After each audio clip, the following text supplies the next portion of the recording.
Mr. Chairman, July 29, 2024, ang privilege speech na yan. Mr. Chairman, I can go on and on. I have few more videos to show pero hindi ko na po i-show lahat, Mr. Chairman. Alam po ni Secretary Bonoan yung 3 beses na mga pagdinig dito. Tinalakay namin yung assessment, tinalakay namin yung paggawa ng feasibility study. Ang sakit lang, Mr. Chairman, is that for the past 4 years, 1 billion a day DPWH budget lang for flood control. And hindi ko alam, Mr. Chairman, kung paano natin kayang harapin yung taong bayan na gigising sa umaga, lulusong sa baha, magtitimpla ng kape.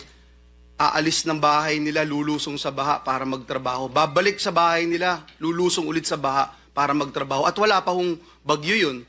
At ginagastusan ng 1 billion a day for the past 4 years. Tama po ang Pangulo, dapat i-review ang mga flood control program ng ating pamahalaan.